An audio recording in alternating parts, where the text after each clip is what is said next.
Alô, alô, a galera do Instagram entrando aí ao vivo. Oi, oi, oi, a sequência de lives. Já tivemos uma live ontem muito legal. Se você está aí no Instagram, vai lá no meu perfil e volta um pouquinho e vê a live. Foi muito legal. Várias pessoas interessadas em autoconhecimento, vendas, alta performance. É um pouco disso que a gente fala. Mas hoje a gente está num cenário diferente aqui. Estou com o Mate. Já vou explicar e apresentar ele. Sem não antes dizer que estamos no episódio número 55 do AceleraCast, o que já é uma vitória e mostra uma das características de todo bom vendedor, que é a questão da consistência, da persistência. E nesse episódio 55 a gente vai falar muito sobre esporte e principalmente também sobre vendas. Nesse universo aí de vendas e do esporte, a gente vai conseguir entender um pouco das histórias do Mate, que foi quase profissional, por uma questão que ele vai falar aqui no podcast.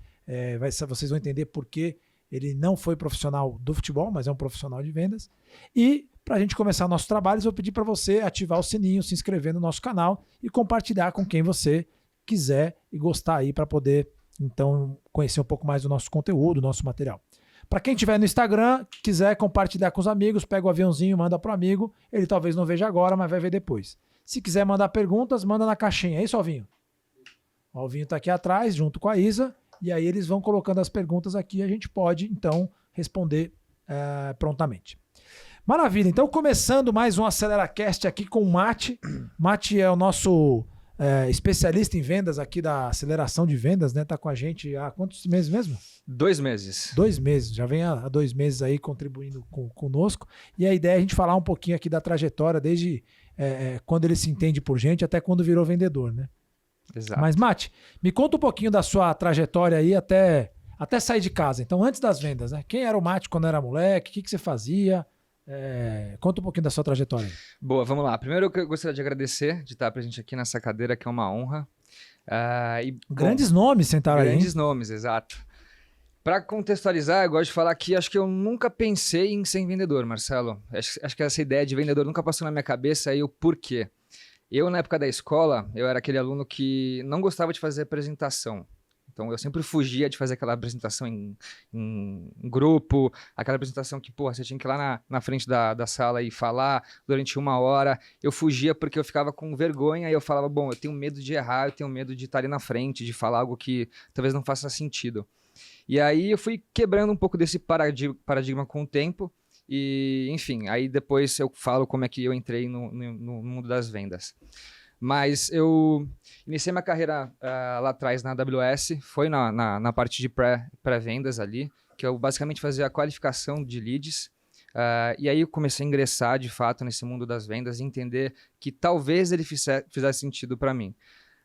Não necessariamente foi algo que eu falei, vou seguir isso para minha vida, mas eu tinha ali 16 anos, eu falei, tô começando minha história no mundo corporativo. Com 16 anos já? Com 16 anos, foi no estágio na AWS. Só para que o Matheus já pulou uma etapa boa aqui, a gente já vai falar de AWS. Para quem não sabe, o que é a AWS? Amazon Web Services. Amazon Web Services. Ela é a parte de serviços em cloud da Amazon.com. Legal. Mas vamos voltar um pouquinho, já a gente vem para a Amazon. Conta um pouquinho, então, até os 16 anos, né? O Matheus, então, era o cara que não gostava ali de se apresentar, achou que não ia ser vendedor, né?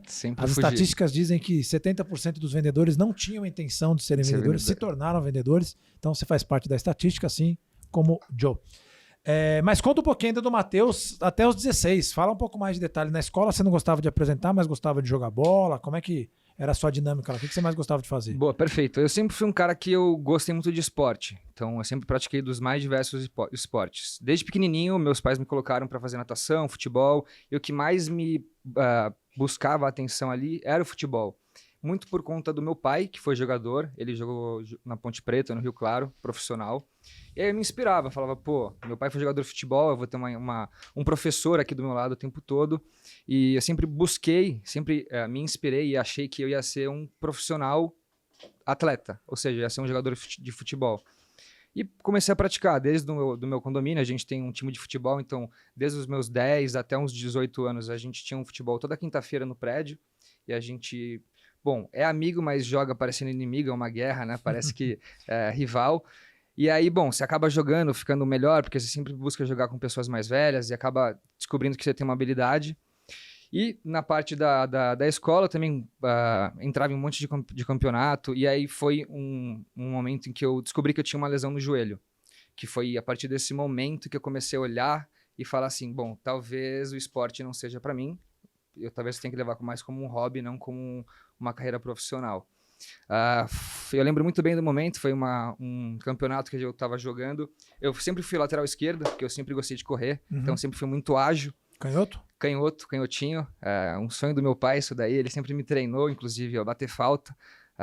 Eu sempre fiquei, finais de semana, indo para uma chácara que eu tenho no interior.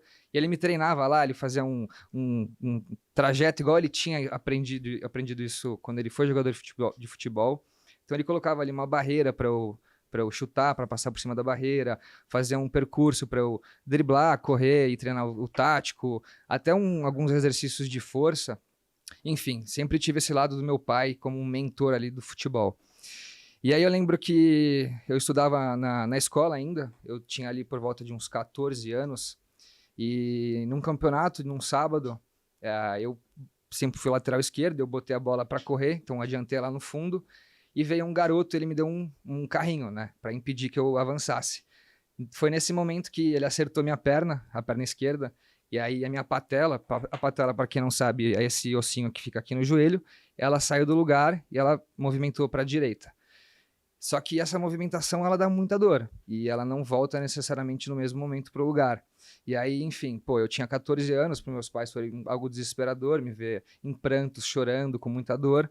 Tive que ir para o hospital, tomar morfina, enfim. E não foi uma única vez, foram processos que eu passei, então foram diversas vezes que aconteceu isso, até a gente entender que eu tinha um problema que chama geno valgo. Pode-se dizer que é uma má formação, mas você só descobre isso quando você começa a crescer. Então, muito difícil você vai ver isso quando você é pequenininho, um bebê. E aí eu fui descobrindo conforme vai chegando perto ali do estirão, né, que você começa a crescer bastante. O geno valgo é uma formação onde o joelho ele encontra e afasta os pés. Então, a perna fica tipo em formato de um X. E isso causa, de fato, essa má movimentação da patela. E aí, com 14 anos, eu fiz a primeira cirurgia no joelho. Isso já me deixou bem, assim, inseguro quanto a seguir para o esporte e até mesmo de praticar esportes. Porque, bom, joelho todo mundo sabe que é um negócio bem sério, né? Se você não cuidar, muito provavelmente, quando você ficar velho, você vai ficar manco, enfim, não vai conseguir fazer um monte de atividades físicas.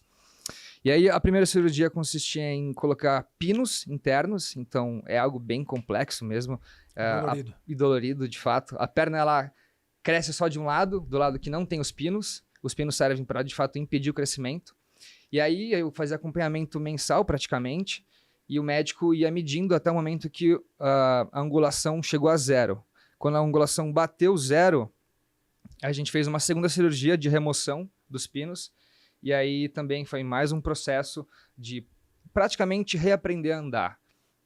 Se a gente for juntar o período da primeira com a segunda cirurgia, deu praticamente 1 ano e meio, assim, de fisioterapia, de muito tratamento, de muita vontade, de fato, porque você tem que ter vontade, porque dói muito. Então, é um processo muito doloroso, e se você não tem vontade e dedicação, vai ser difícil de você superar isso. Quantos anos isso? 14, 15 anos. Mais ou menos na época do estirão ali, Tá. onde você começa a crescer bastante. E aí, enfim, passei por todo esse processo de fisioterapia e aí entrei num outro processo de ganho de massa muscular. Só que a minha perna nunca foi uma perna tão forte assim como deveria ser para alguém que pratica esportes como eu sempre pratiquei. Eu sempre joguei futebol, como eu disse, toda semana, final de semana, eu fazia natação, escalada, enfim. E recentemente eu tive outra lesão no joelho, né? Que foi até um pouco antes de eu entrar aqui na aceleração. Que essa foi uma lesão aí que a gente já pode falar ali de jogador, se a gente pode falar assim.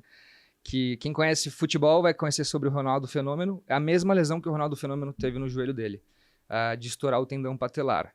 Que foi a mesma do Dudu, do Palmeiras? O do Dudu não, o do Dudu foi o do LCA. O do Dudu é ligamento, o meu é o tendão. O tendão é o que segura a patela. Então a patela está aqui, né, na frente do joelho, e embaixo a gente tem essa corda que é chamado de tendão. E por que ela é um pouco mais sério, né, de um ligamento, por exemplo? Porque a recuperação do tendão ela demora mais e você precisa de um tecido específico para fazer com que ele se recupere. Não é igual de um ligamento. De um ligamento você pega de um outro ligamento, coloca ali e ele se recupera de uma forma mais rápida. Do tendão não, você tem que tirar do próprio tendão, fazer a reconstrução. E isso também foi um processo muito doloroso, porque foram 2 lesões que eu tive dentro desse joelho, dentro dessa lesão, né, de tendão. A primeira foi há cerca de 2 anos que eu não tinha percebido que eu tinha essa lesão. Então, eu estava jogando futebol, como sempre, que é um prazer meu, que eu sempre vou jogar. E aí eu fui bloquear um chute de um amigo meu. Nesse bloqueio, rasgou um pedaço do tecido do tendão e eu não percebi. Fui levando isso como algo natural, porque eu não sentia tanta dor assim. Eu podia jogar futebol, nadar. Isso já recente agora. Isso já recente, exato. E aí a segunda lesão foi há cerca de 8 meses, 9 meses mais ou menos, que daí de fato quase que rompeu por inteiro. E aí quase que eu tive a mesma cena do Ronaldo, onde a gente vê a patela dele subindo aqui para o meio da coxa. Por sorte, a minha não rompeu por completo. Ela ficou ali por alguns fiozinhos, que o médico disse que foi uma sorte minha, porque se tivesse... Ele pôde pescar. Exato. Ele conseguiu ligar de uma forma melhor do que se tivesse, de fato, rompido inteiro e subido todo o tendão.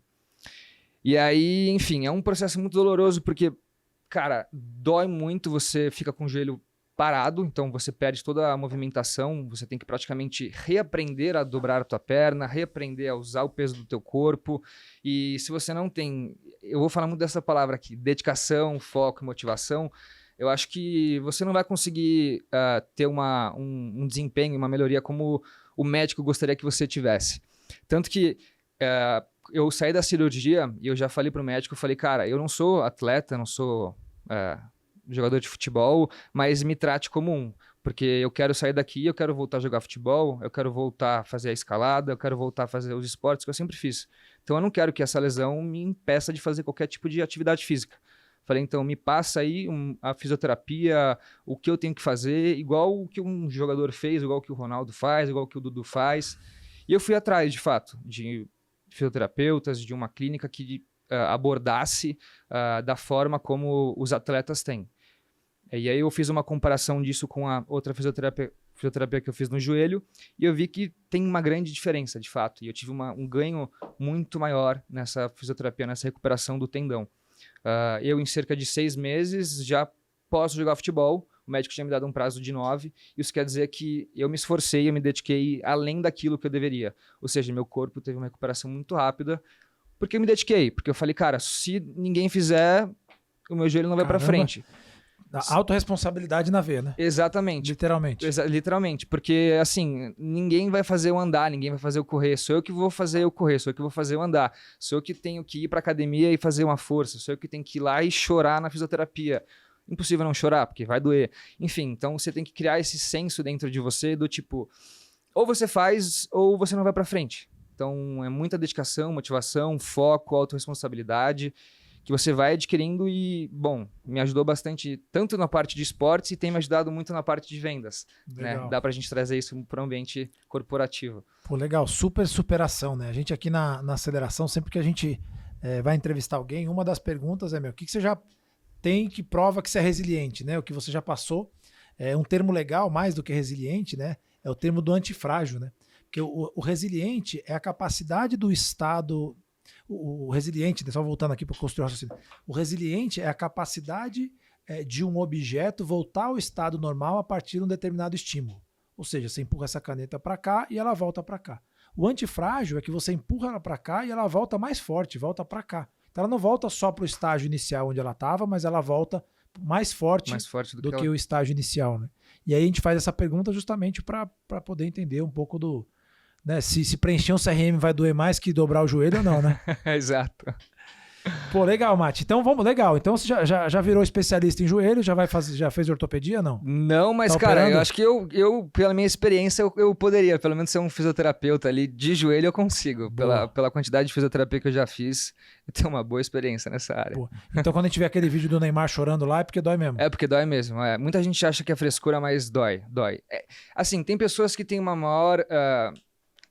aturam mais dor, né? Tem gente que fala isso e tem pessoas que aturam menos dor. Eu sei que eu aturo menos dor. Eu sou um cara que pouco já vai me fazer sentir bastante dor, mas dói bastante, porque você está fazendo algo que o teu organismo não está acostumado a esticar demais um nervo, esticar demais um tendão que acabou de ser costurado e tem pinos e tem cordas ali que estão segurando, então sim, dói muito além do que as pessoas pensam. Legal.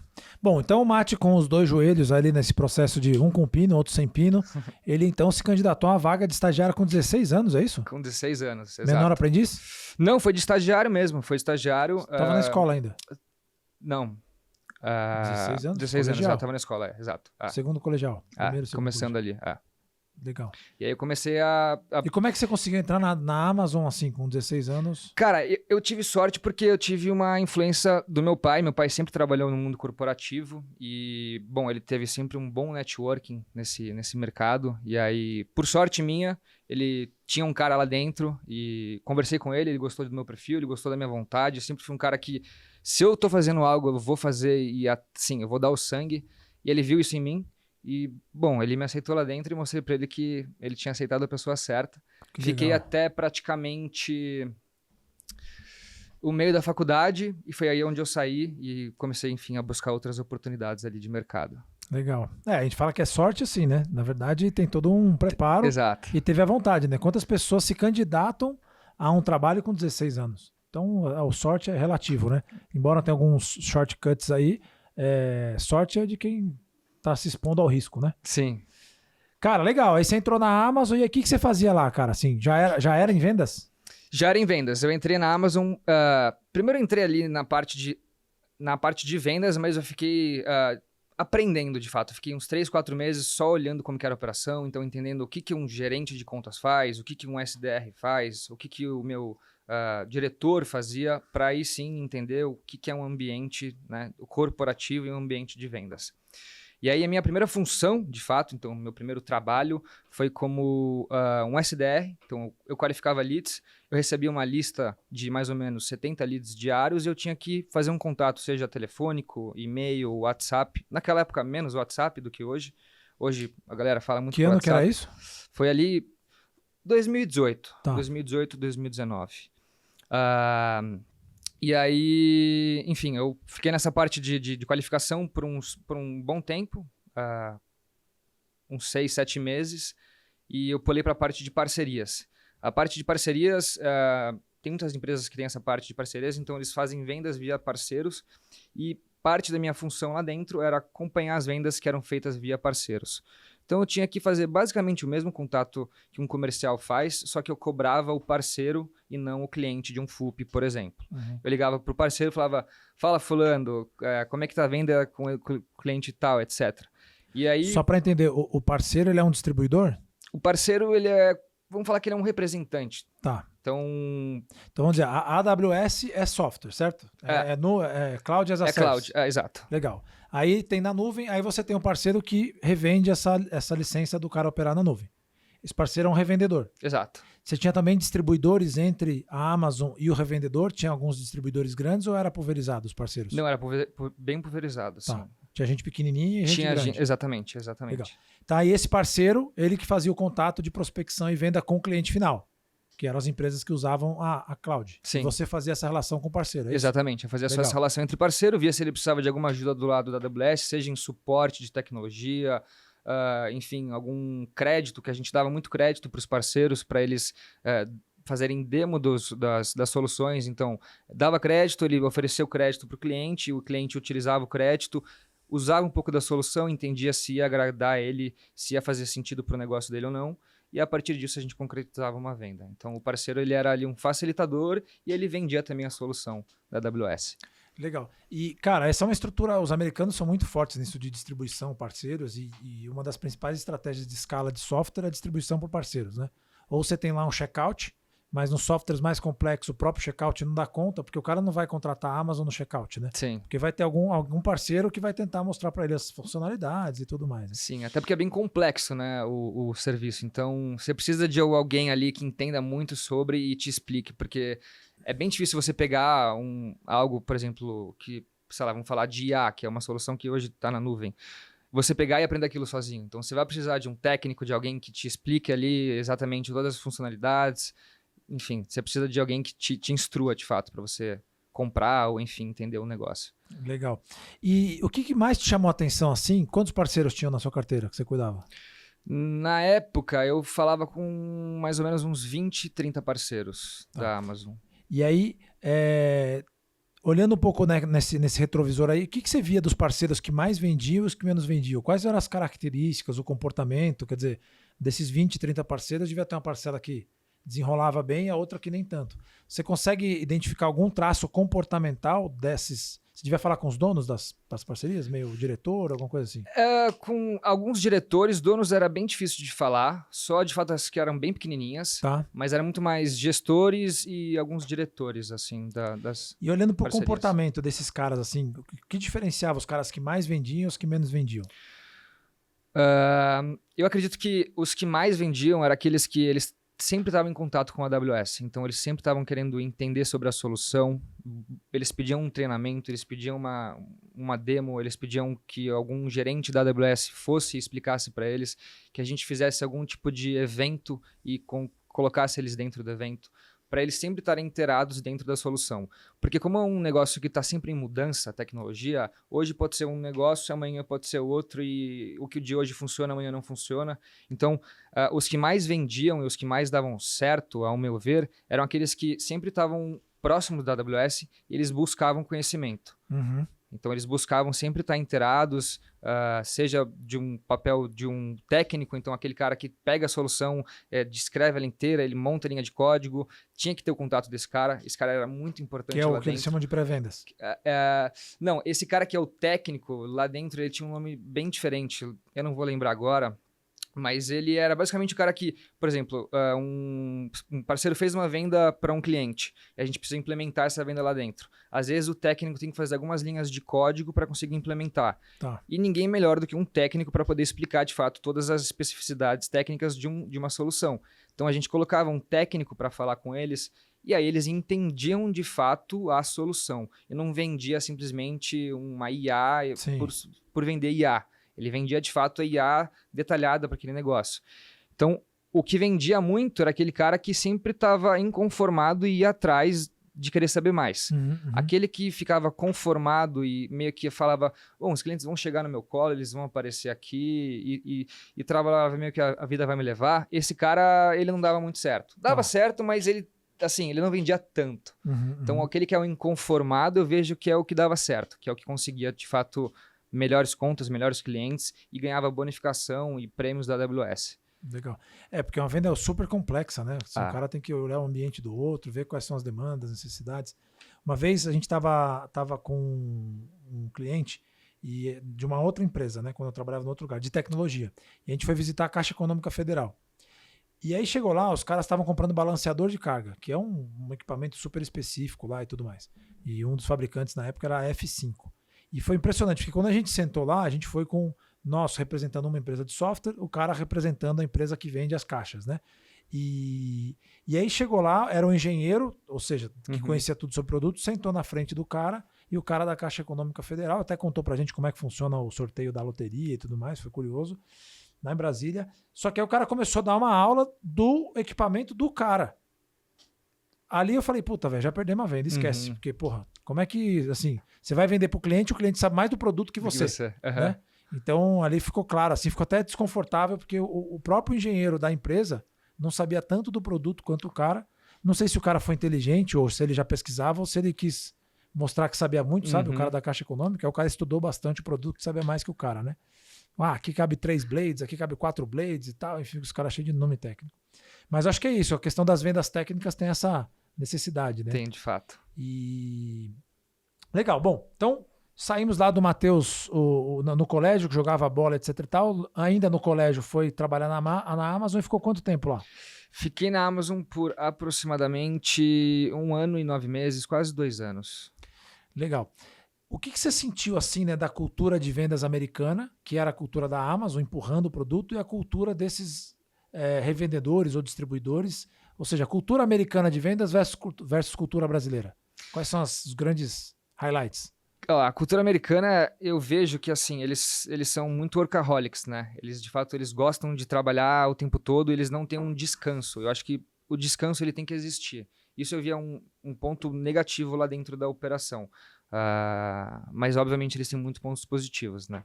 Mas eu via que, assim, dentro da cultura americana, eles são também inconformados, eles sempre estão atrás de algo novo, de inovar, tanto que o americano é aquele cara que sempre está lançando uma tecnologia nova, uma hora é foguete, uma hora é chip, uma hora é satélite. Ultra competitivos. Exato, ultra competitivos. Então, assim, eu vejo que o americano é um cara muito inconformado, só que ele tem um ponto que acho que às vezes ele não entende que ele precisa dar um sossego, uma pausa e esfriar um pouco a cabeça para conseguir de fato vir com uma nova energia e aí sim novos desafios e conseguir superar.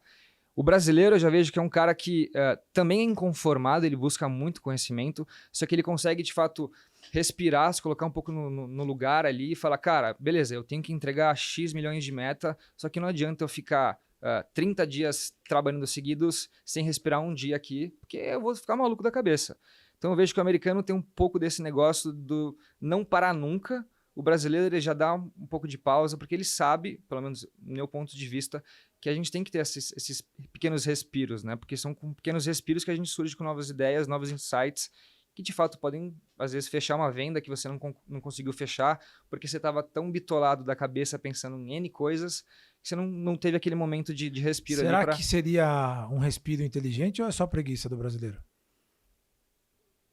Eu acho que é um respiro inteligente, porque tem muita gente que não para, e eu já passei por um caso como esse, de não parar de trabalhar e entrar numa espiral negativa que não me resultou num negócio muito bom. Uhum. Então, eu acho que assim, você tem que ter pequenos respiros, independente de quais sejam eles, 1 hora, 5 minutos, tirar umas férias de 10 dias, enfim. Você tem que ter esses respiros, porque é a partir deles que vão ter ideias novas e você vai conseguir, de fato, pensar em alguma solução que você não pensou, porque você estava tão bitolado, com tanto número na cabeça, porque não veio a ideia na tua cabeça. Então, acho que esses respiros, essas pausas têm que existir.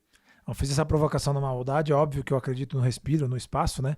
Mas é que é a desculpa perfeita pro vendedor, né? Exato. Pô, você não vendeu esse mês? Não, esse mês eu tô respirando. E o próximo? Não, o próximo eu vou respirar. E o outro lá pra trás? E aí tava respirando. Quase um ano o cara tá respirando, velho. O cara vai morrer sufocado de tanto respirar. Mas é uma brincadeira, assim, eu acho que a gente olha bastante a cultura dos lugares, né? A cultura americana, eu acho que ela traz uma questão assim, por ser um ambiente muito competitivo, então quando você fala assim, a empresa do tipo X de software, aqui no Brasil tem 3, nos Estados Unidos tem 300. Uhum. Banco, né? Sei lá, aqui tem 6 bancos, lá tem 6.000. Então, a competitividade americana é muito grande, de maneira que não tem espaço para as empresas que não forem muito alta performance. Naturalmente, essa exigência de alta performance da empresa, ela sobrecarrega todos os colaboradores. Então, assim, enquanto o cara está eventualmente respirando, que é uma respiração inteligente, óbvio, né? A gente vê isso em vários lugares, a própria Salesforce tem áreas de meditação e tudo mais, mas enquanto um cara está respirando, o outro está trabalhando. E aí, então, a concorrência é muito grande, a competitividade também. E aí lá, o vendedor ele acaba seguindo o processo, né, de ser workaholic, beleza, uma questão à parte, mas de seguir o processo que foi definido, porque o processo é mais eficiente por uma questão de competitividade, porque ele fala, eu fazer do meu jeito, a qualquer hora, de todo jeito, eu sei que é pior do que eu seguir um processo. Uhum. Já no Brasil, quem segue processo é otário. Então, nos Estados Unidos, quem segue processo é o cara que é mais competitivo e já entendeu que fazer um processo que alguém pensou para fazer da melhor forma é mais fácil do que ficar inventando toda hora. Já no Brasil, quem segue processo é otário, né? Tem a lei de Gerson, você vai seguir o processo. Aprendi um jeito de burlar o CRM. Tem jeito mais fácil aqui, Um jeito mais fácil e tal. E aí, falar em preencher CRM, para quem teve tantas dores no joelho, eu acho que nem é dor, né? Não, nem é dor. Para mim, inclusive, sempre foi algo que eu gostei, porque eu sempre odiei, e aí foi algo que eu aprendi na minha última experiência como comercial, de entrar em negociações e você tomar uma cortada do cliente ou até mesmo um xingamento por conta de falta de preenchimento em CRM. Então, acho que isso é essencial, tem que ter algo que assim tem que ser da rotina, da cultura, de fato, do vendedor. E aí, por que isso? Porque eu já liguei para cliente e, assim, tinha que estar escrito lá que esse cara não queria mais contato com a empresa que eu trabalhava. Porque ele teve uma péssima experiência, não sei por quê. E aí, enfim, eu liguei pro cliente e ele, na hora que ele já ouviu o nome da empresa, já começou a xingar e eu não tinha nada que ouvir aquilo. Enfim, e aí fui eu, o vendedor, que coloquei dentro do CRM que aquele cara não queria contato de forma alguma, nem que a empresa estivesse pintada de ouro. Então, acho que assim, desde casos como esse, que são casos que a gente não quer chegar de forma alguma, né, a perder cliente, até casos, por exemplo, de sucesso. Então, bom, fiz uma reunião hoje e deu super certo, o papo fluiu para uma negociação com o cliente, eu tenho que colocar isso dentro do CRM. Eu tenho que colocar como é que foi o papo, eu tenho que colocar se a negociação estava de X, foi para 2X, porque a gente também tem que ter todo um fluxo, processos internos da empresa. Então, a gente tem que ter um forecast, a gente tem que saber quanto que a gente vai ter de receita para um próximo mês. A gente tem que ter todos esses dados ali dentro analisados. Então, se você não preenche CRM, você não vai ter dados. Se você não tem dados, você está jogando no escuro. Perfeito. Pô, nossa, toda vez que a gente vai implantar processo CRM é a dor constante, né, meu? Hoje cedo mesmo eu estava falando com um vendedor de uma empresa bem grande aí, e aí o cara reclamando de ter que colocar eventualmente as atividades no CRM, né? Pô, isso é trabalho que mensura esforço, não mensura resultado. Eu falei, tá, então deixa eu fazer um exercício aqui. Quantas atividades é para pôr por semana? Vamos dar um exemplo, vai, 200, tá? 200 atividades por semana dá 40 por dia, velho. Se em 8 horas você não fizer 40 atividades, né? Lembrando que a atividade é mandei um e-mail, fiz uma ligação, etc e tal. Por 40 atividades em 8 horas dá quanto? Dá 5 atividades por hora. Uhum. Né? Você tem 10, 11, 15 minutos quase para fazer cada atividade. Não é possível que não dá tempo de fazer e registrar. E claro, tem atividades de 1 hora, outras que é só mandar um WhatsApp e tal, né? Mas aí falei, pô, mas por que é difícil então botar 200 atividades? Ah, porque eu tenho um número pequeno de cards, de clientes, né? Então eu não consigo ter tantas atividades. Falei, então você está ocioso. Porque se 200 atividades é fazer 5 atividades por hora e você não está conseguindo fazer, porque você tem pouco card, é porque você está ocioso. Uhum. Tá vendo como funciona? Como precisa ter a porra da atividade para mensurar? E faltou parte do processo ali. Se ele está ocioso, porque ele não tem cliente a falar. Se ele não tem cliente a falar, porque ele não está prospectando. Isso. Então... É por isso que tem que ter o CRM, cara. E a gente fica brigando aí com a galera. Eu sempre brinco com o cara que não quer usar CRM. Eu falo, então faz assim, ó, tira o Spotify do seu telefone, porque o software para quê, né? Você tira também o Uber. Que mais? Não usa agenda, porque, porra, agenda é chato, né? E também tira a agenda, o número do celular. Toda vez que você for buscar o número da sua esposa, você digita o número, né? Exato, digita. Mas enfim, só uma brincadeira aí com todos os vendedores. A gente sabe que é um trabalho mesmo. Mas eu vou dizer uma coisa, Mateuzinho. Esse é exatamente o ponto de alavanca de resultado dos vendedores que mais vendem e o que menos vende. Não é necessariamente preencher o CRM, mas é ter a capacidade analítica. Os vendedores que têm capacidade analítica e não preenchem CRM performam bem, porque ele é capaz de ler um cenário e entender, cara, eu tô com o forecast baixo, vou melhorar aqui e ali. Os caras que não preenchem CRM, em geral, também têm dificuldade da capacidade analítica. E aí o cara acaba não sabendo nem onde é que está o problema. Uhum. Como você fez a conta rápido? Pô, se eu tenho pouca atividade, lead e tal. Então, fica uma dica para os vendedores aí. Fica a dica para os vendedores aí que é justamente, cara, desenvolver a capacidade analítica. Desenvolver a capacidade analítica. Qual a pergunta aí, Alvinho? Temos uma pergunta aqui ao Durre. Muitas empresas decidem implantar sistemas de CRM, mas não implementam a cultura de relacionamento com o cliente. Vocês acham que isso pode dar certo? Legal, então para ver se eu entendi a pergunta aqui, muitas empresas implantam um programa de CRM, mas não tem um programa de relacionamento com o cliente. Excelente pergunta. Vou deixar o Matheus responder e eu volto aqui com a minha resposta que eu falo em toda a palestra. Então, já vou te dar a resposta aqui. Vai lá, Matheus, o que você acha dessa... Peraí, você pode repetir, por favor? Claro. Ele colocou que muitas empresas contratam software de CRM, mas não investem ou não desenvolvem o relacionamento com o cliente. Se estiver errado, você me corrige aí. O que você acha disso? O cara compra software e não atua no desenvolvimento com o cliente? Tá, perfeito. Boa. Vamos lá. Eu acho que eles são complementares, né? Então, nada adianta você ter uma tecnologia se você não vai fazer o uso dessa tecnologia. Então, o CRM, ele tá aqui para ajudar, para entregar dados. A partir do momento que você vai ter ali do seu CRM, você vai ter cadastro de clientes, enfim, produtos, receita, tudo que um CRM consegue comportar. Se você não souber como utilizar os dados de dentro desse CRM e a partir disso passar para os seus clientes, nada vai adiantar. Então, você tem que ter sim uma implementação de CRM para conseguir ter dados, só que você tem que também ter um bom relacionamento com os seus vendedores. Você tem que saber falar com os seus vendedores. Você tem que ter uma oratória boa, você tem que saber tratar uma venda para fazer com que, de fato, as negociações elas evoluam e a partir disso você consiga utilizar o CRM. Então, eu acho que são coisas complementares que se você tem um e você não tem outro, eu acho que não vai dar muito certo não o processo. Excelente. Pô, legal. Eu tô na mesma linha do Mate aqui, eu acho que são complementares e o que tem uma pegadinha aí por trás e uma eventual crença limitante que tá um pouco nessa discussão, né? Porque sempre que se coloca o CRM, a gente entra num lugar de dizer assim, mas o CRM vai perder o relacionamento. Não, eu tenho que continuar com os dois. Eu tenho que saber que eu tenho 150 oportunidades de negócio e continuar me relacionando com todos eles. Eu fiz até um gráfico aqui, que é um negócio que chama curva S. Não sei se vai dar para ver aí, mas acho que está dando para ver legal. O que acontece, né? O pessoal fala assim, então eu tenho que parar de fazer relacionamento porque o que vende é relacionamento. O que vendia era só relacionamento porque não tinha tecnologia.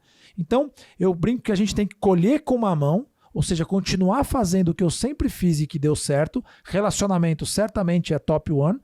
E eu tenho que construir algo novo que vai me levar para outro lugar. E isso é o CRM. Porque como temos poucos vendedores com competência analítica desenvolvida e com a competência de usar o CRM, se eu tenho um bom relacionamento comportamental, sou conectado com os meus clientes e consigo, além disso, usar o CRM de maneira inteligente, eu vou investir tempo de relacionamento nos clientes que eu tenho maior capacidade de gerar resultado, a maior alavanca de resultado. Senão, o que acontece? Depois, se puder colocar seu nome, que eu acho que está abreviado nome e sobrenome, mas senão o que acontece? Eu, como foco no relacionamento, vou sempre visitar o cliente que o café está mais quentinho. O café desse cara que está sempre quentinho, o cara gosta de mim. E aí eu me aparelho com o cliente pelo relacionamento, que é importante para vender. Mas isso acaba se tornando o único ponto de diferencial. Compra que você é meu amigo. Compra para me ajudar. Isso é a maior evidência de que eu estou fazendo um trabalho focado só no relacionamento. Ao invés de ter toda a competência técnica, inteligência de mercado, matriz de oportunidade, sequência de tarefas, sequência de atividades e usar o relacionamento como diferencial. Se eu só tenho um relacionamento, eu corro o risco de ter que ficar pedindo ajuda e é capaz de que por amizade o cara te ajude uma vez, mas não vai te ajudar todo mês. Exato. A empresa não vai fluir dessa forma. Maravilha. Então espero ter respondido. Tem mais uma consideração? O Arnaldo Duher. Conhece? Conheço. Esse é meu pai. Aí, ó. Valeu, Arnaldão, pela presença aí. Grande filho aí contribuindo. Boa. Vamos lá. Já que a gente falou do seu pai aqui, conta um pouquinho então de como é que você, quando começou na área comercial, como é que você via seu pai, né? O trabalho dele, etc e tal. Como é que ele... Enfim, como é que ele te inspirava, né? Você estava lá como estagiário, como é que você via o dia a dia dele? Como é que ele te inspirava? Né? Boa, perfeito, vamos lá. Meu pai, ele veio de inspiração para mim de diversas áreas, diversas formas, enfim. Desde o esporte, como eu disse, do futebol, até o momento em que eu comecei a estudar, então até a escola. Por quê? Meu pai sempre foi um cara também inconformado, ele sempre ficou inconformado em saber pouco. Então, para ele, conhecimento nunca é demais. Ele sempre leu muitos livros, fez muitos cursos, pós-graduação, e eu sempre vi isso nele e falei, cara, eu não posso ser uma pessoa também que fico parado. Vou estudar uma única coisa, vou aprender, sei lá, administração igual eu fiz, e a partir disso eu vou levar minha vida, não vou aprender mais nada. Então, eu sempre me inspirei no meu pai porque ele sempre ficou inconformado e sempre buscou conhecimento. Então, desde a época da escola, trabalhos, por exemplo, de física, que eu sempre tive bastante dificuldade com física. Meu pai, ele me dava uma aula em física. Então eu falava, pai, tô tendo uma puta dificuldade em fazer tal exercício aqui. Ele pegava, ele sentava, ele lia o negócio, ele entendia, ele fazia um resuminho, ele falava, isso daqui é isso daqui, tal, você faz o exercício dessa forma, e ele ia me ensinando. E assim foi até a faculdade, quando eu comecei a pegar matérias um pouco mais complexas, que eu falava, tá meio difícil de entrar na minha cabeça isso daqui. Buscava ajuda do meu pai. Então, meu pai sempre foi aquele apoio, aquele suporte, desde até pro esporte, até para a parte de aprendizagem mesmo, e até para a parte, hoje em dia, de trabalho. Então, eu sempre me inspirei pro meu pai também, a partir do momento que eu comecei a gostar de vendas. E, como eu disse, eu nunca tinha me visto numa área de vendas, né? E eu comecei a me inspirar porque eu vi que meu pai, ele tinha uma rotina que eu comecei a gostar dela. Então, falava com clientes diferentes todos os dias, ele viajou muito durante a vida toda, então, dentro do Brasil e fora do Brasil. Eu sempre quis ter isso também. Falei, bom, o vendedor é aquele cara que sempre está falando com pessoas novas, ele sempre está conhecendo novos lugares, experiências diferentes, e isso para mim é algo que pesa bastante. Então eu sempre quis ter isso dentro da minha vida, com algo que me trouxesse experiências das mais diversas que fossem. E eu acho que vendas, isso no meu ponto de vista, é a área que consegue te entregar a maior quantidade de experiências. Porque você vai estar, igual eu falei, o tempo todo falando com pessoas do Brasil, dos Estados Unidos, da Espanha. Dentro do Brasil tem pessoas do Nordeste que você tem que falar de uma maneira, pessoas do Sul que você tem que falar de outra maneira. Então, ele sempre foi um professor para mim, desde o esporte até a faculdade e até hoje em dia mesmo, quando eu tenho alguma dificuldade, algo que eu tenho que aprender, um livro, um curso, eu sempre levanto a mão e falo, olha, pai, eu estou pensando talvez em fazer uma pós-graduação igual eu fiz, de gestão de marketing digital. O que você acha? O que você faria se você tivesse a minha idade? E aí, a partir disso, ele me dá ali os feedbacks, insights, eu pego aquilo para mim e guardo e vou levando para a vida. Que legal, que legal. Ai, valeu, Arnaldo, por, né, contribuir aí com o Mate aqui. Logo ele contribui com a gente e a gente vai evoluindo aí. Ô Mate, me fala uma coisa. Você tem alguma história que você lembra do seu pai, dele, alguma venda que ele fez assim que se ficou na sua cabeça? Ele falou, cara, chegou em casa e falou, meu, fiz uma venda extraordinária, um negócio, ou alguma situação assim relativa a alguma viagem que ele fez, que aconteceu algo muito legal e tal. Eu lembro de, assim, eu não vou lembrar exatamente a venda, mas eu lembro foi de um momento quando ele trabalhou na Microsoft, isso já faz um bom tempo. Ele ficou, acho que por, se eu não me engano, me corrija aí, pai, depois, foi acho que quase 10 anos que ele trabalhou lá dentro. E aí eu lembro que eles tinham umas metas, Microsoft, né, o mundo inteiro, umas metas extremamente altas. E aí eu lembro que ele tinha uma meta, se não me engano, acho que era de eu não sei se era ele ou a equipe, enfim, eu era bem pequenininho, eu só lembro do casaco que ele usava e tinha um bi aqui na manga. E aí eu lembro que esse momento me marcou muito, porque ele chegou com um casaco da Microsoft vermelho, assim, com um bi aqui no negócio, todo feliz e tal. E aí eu falei, bom, algo de legal aconteceu, né? Porque meu pai, ele sempre foi um cara bem sério, assim, bem metódico, um pouco diferente de mim nesse perfil, que eu sou um pouco mais, assim... Eu falo bastante, eu dou bastante risada, meu pai é um pouco mais serião. E aí eu vi ele com aquele casaco, sorrisão tal no rosto, recebeu um troféuzinho e eu falei, bom, acho que coisa boa saiu daí de dentro. E aí, enfim, ele me contou lá a história, que tinham conseguido bater uma meta, superar a meta, e que isso tinha resultado em tantos por cento ali para a empresa de lucro. Eu acho que esse foi um momento que marcou assim na minha cabeça. E óbvio também momentos em que ele levou clientes para fora do Brasil. Eu acho que isso também foi coisas que sempre me marcou, porque, bom, você levar clientes para lugares, para reuniões fora do ambiente que você está, é algo que marca não só para você, mas sim para aquele cliente. Então, e também esses casos sempre me marcaram de viagens que ele fez para os Estados Unidos, para a Europa, que ele levava clientes para conhecer os escritórios, e eu sempre falava, bom, eu quero um dia chegar e fazer isso. Eu quero levar um cliente que eu fechei para levar um escritório lá dos Estados Unidos, um escritório lá da Europa, enfim. E aí, a partir disso... Já aceleração de vendas international, hein, turma? Para o Mateuzinho poder realizar os sonhos dele aí, né? Pô, que legal, Matheus. E me fala aí, depois você saiu da Amazon e segue, como é que foi? Eu saí da Amazon e aí... Feliz? Feliz, saí feliz. Exato, cumpri um ciclo, gostei muito, foi uma ótima professora em muitos quesitos, em processos, em vendas. E aí eu comecei a buscar oportunidades no mercado e eu não estava, naquela época, não estava querendo muito trabalhar em empresa, estava procurando algo diferente. E aí eu sempre tive um amigo que ele teve uma marca de roupa muito famosa aqui no Brasil, que é a Just Approve, que hoje em dia foi comprada, se não me engano, pela Renner. E eu falei para ele, acabei de me formar aqui, nessa época eu já estava formado na faculdade, acabei de me formar, tô desempregado, cara, eu tô com uma vontade de trabalhar, eu sou novo, você tem alguma coisa aí dentro para mim? Ele falou, tenho. Ele falou, bom, você sabe o que a minha empresa é uma marca de roupa, você sabe que eu, em tese, tô meio que no começo ainda. Eu falei, não, beleza, só me fala o que você tem, você vai pagar dinheiro, vai me pagar. Eu falei, você vai me pagar? Me pagando tá ótimo. E aí ele falou, vem cá que você vai começar a trabalhar comigo. Aí eu comecei a entender um pouco do cenário, né, como é que funcionava a empresa. Até então, para mim, era novo, essa parte de streetwear e tal, enfim, indústria. E aí ele me colocou para trocar a operação. E aí eu já falei, bom, é um peso muito forte, né, tocar a operação de uma marca de roupa. Então, basicamente, ali dentro eu tinha que fazer tudo... Eu tocava um time, então era um time de estoque e um time de atendimento ao cliente.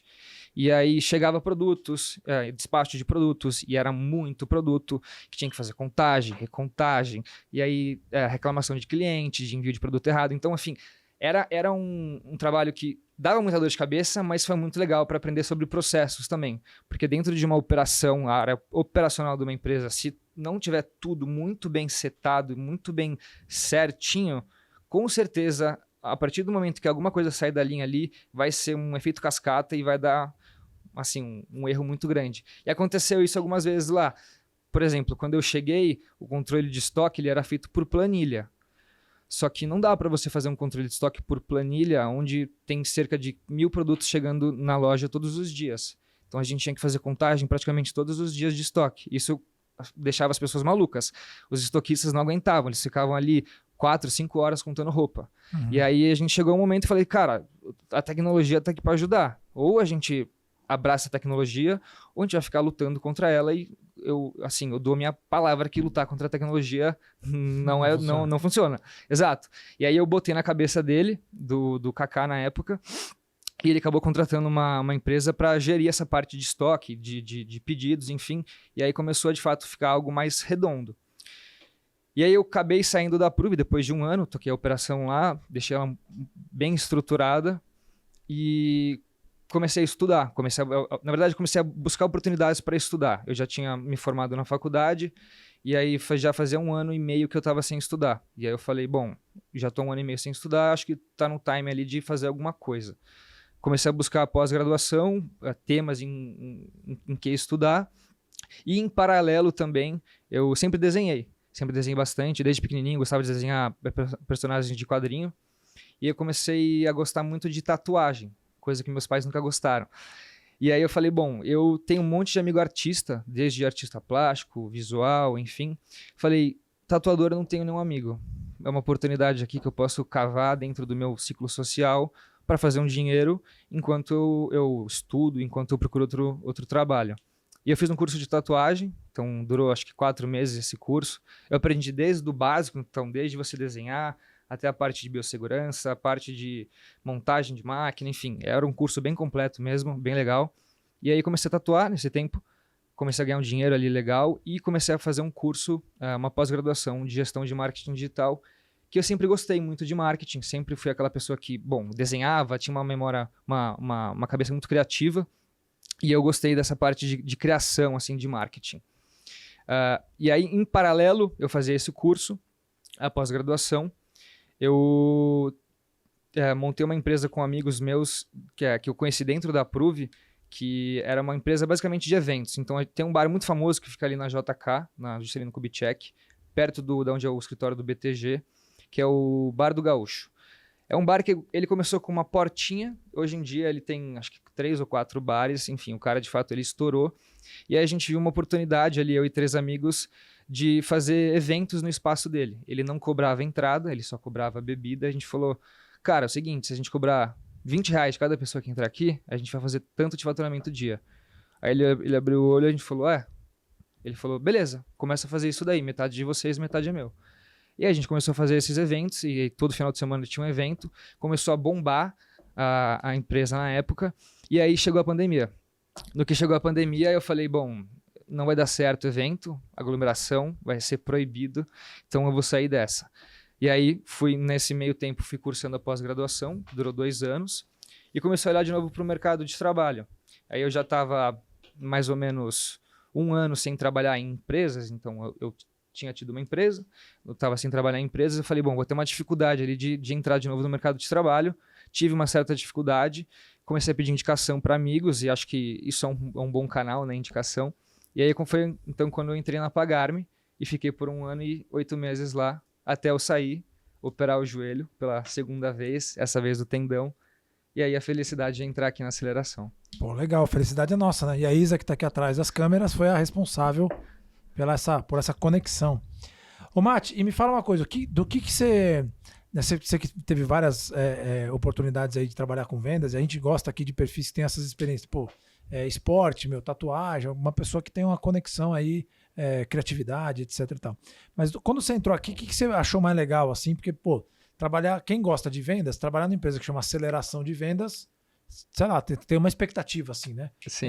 O que foi mais legal? O que está sendo mais legal, mais desafiador? O que você pode falar dessa expectativa versus realidade? O que me chamou muita atenção, além do time, foi o objetivo da empresa. Então, eu sempre acreditei muito e eu sempre busquei aprender.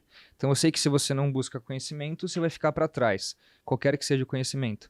Então, a partir do momento em que eu vi o propósito da aceleração, que era de fato ensinar os vendedores como vender mais, e isso para mim é algo que, bom, acho que todas as empresas tinham que ter como um roteiro, né, treinamento disso, eu falei, bom, é algo que faz sentido para mim vender isso, porque eu vejo um propósito nisso. Diferente de alguns produtos que a gente vê e fala, bom, não faz sentido vender esse negócio porque ele não tem uma funcionalidade. Eu via um propósito, eu falei, cara, de fato, vender um treinamento para uma grande empresa faz sentido, porque a gente vai, de fato, a gente vai melhorar a operação dos caras, a gente vai fazer com que eles faturem mais. E, querendo ou não, as empresas, o que elas querem é mais dinheiro. Uhum. Então, quando eu vi o propósito da empresa, que era, de fato, ajudar pessoas, e eu sou um cara que eu gosto muito de pessoas, eu sempre gostei de trabalhar com pessoas. Então, eu vi o propósito, eu vi a missão da empresa, eu falei, bom, se me der uma oportunidade, eu tenho certeza que eu vou fazer muito bem o que for para fazer. E aí, olhando aqui dentro, hoje o que eu vejo assim, como o maior desafio do meu lado, é de fato trazer novos clientes para cá. Eu acho que assim, como qualquer lugar, a gente tem que trazer novos clientes, né? Acho que é o maior desafio de qualquer empresa. Então, acho que o meu desafio e a minha meta é, bom, assim, pegar todas as 1000 maiores empresas que a gente tem aqui no Brasil, tentar trazer todas para dentro de casa e, obviamente, tentar expandir a nossa operação, que se der fora do Brasil, quem sabe. Mas a ideia é construir um time mesmo, de fato, um time comercial, fazer essa empresa crescer, que eu acho que tem muita, muita oportunidade mesmo. Legal, muito bom. Eu sempre falo assim, né? O time de futebol, o cara treina 5 vezes por semana para jogar 2, né? O comercial treina 8 horas por ano, velho. Tirando as empresas americanas, que elas são mais disciplinadas e investem bastante, entendem que o treinamento é importante, né? Então tem várias empresas que o cara nunca consumiu o produto, velho. Então, sei lá, o cara vende um produto, aí você fala pro cara, né? A gente fez um trabalho, por exemplo, de garantia estendida numa empresa faz tempo já. E aí a gente perguntava pros vendedores, né? O cara vende a geladeira por mais R$30 por mês, que é a garantia estendida. E o vendedor nunca comprou a garantia estendida. Aí você fala, por que você não comprou? Porque não tem valor. Como é que o cara que disse que um produto não tem valor consegue vender aquele produto? De fato. Não tem como. Ele não acredita no produto, não tem como ele vender, de fato. Tem como. Ele até pode não comprar, mas ele tem que saber se tem valor ou não, né? Mas geralmente quando o cara não compra é porque ele não vê valor. Uhum. Então como é que ele vai vender algo que ele não compra, né? E aí essa questão, eu acho assim, existe muito espaço de fato para treinar os vendedores, né? Quando a gente fala de escalabilidade, o foco vai sempre pro processo, né? Foi até a pergunta do Arnaldo? Sim, do Arnaldo. Do Arnaldo. Que é, cara, vamos investir em processo, o processo vai melhorar. Cara, mas e as pessoas? Então é um combo dos processos com as pessoas para que a gente possa ter mais performance.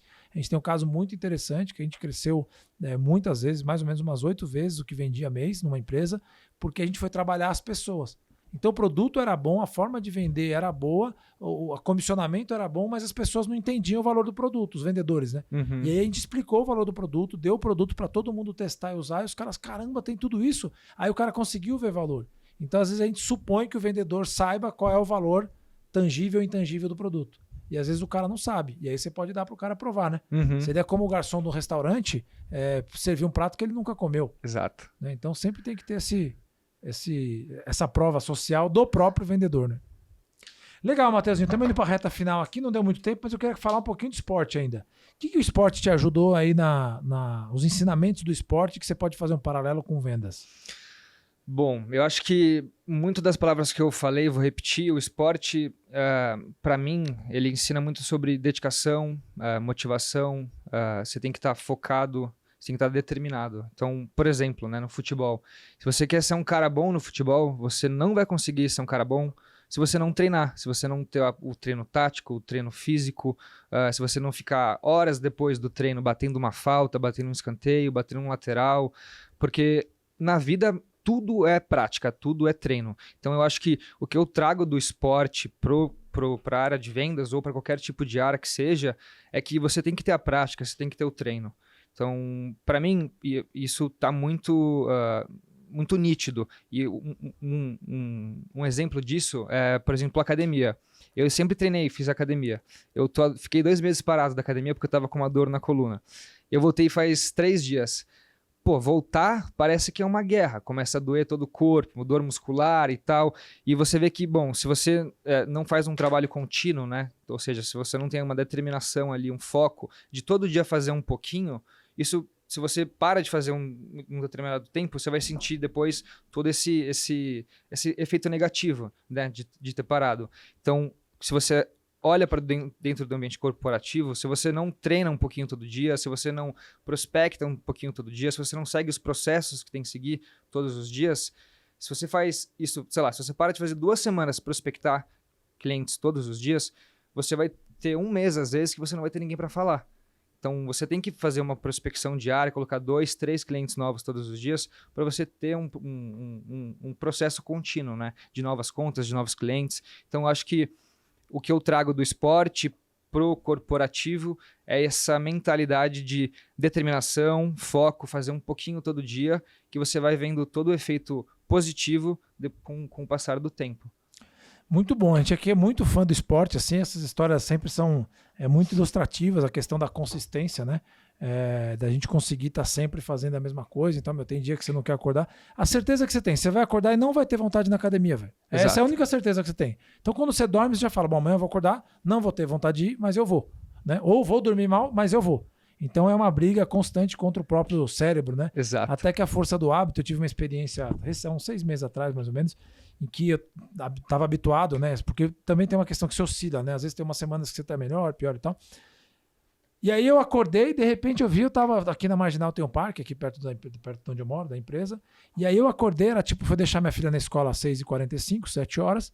A hora que eu tava meio ainda no sono, mas tava no 4º quilômetro. Eu falei, cara, como é que eu vim parar aqui, velho? Sabe, quando o negócio... Você simplesmente foi. Eu falei, cara, acabou, pelo menos meu corpo, né, o hábito... Entrou num flow e... Entrou num flow, meu. Mas ainda, sei lá, foi um negócio estranho, assim, porque... Falei, cara, tô no meio da Marginal, 7h30 da manhã, sabe? Eu ainda tava meio dormindo ainda. Sim. Mas é o poder do hábito, né? Exato. Tem um livro, é o poder do hábito, tá aqui. Maravilha, Mate. Palavras finais e principalmente se você pudesse dizer uma frase para todas as pessoas do planeta, qual seria essa frase? Bom, eu acho que se eu pudesse falar algo para todo mundo, seria você não ficar conformado com aquilo que você já sabe. Então, seja uma pessoa inconformada.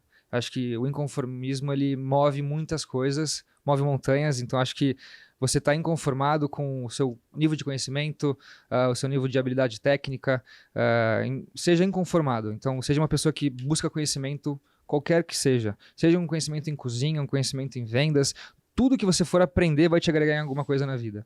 Então, acho que a palavra final seria você buscar sempre conhecimento e ficar inconformado com tudo aquilo que você já sabe. Sempre pensar que tudo aquilo que você já sabe é pouco e tem muito ainda para você poder aprender. Tem uma mentalidade de aprendiz, né? Exato. Maravilha, turma. Então, esse aqui foi a nossa edição do episódio número 55 do AceleraCast, transmitido ao vivo aqui pelo Instagram.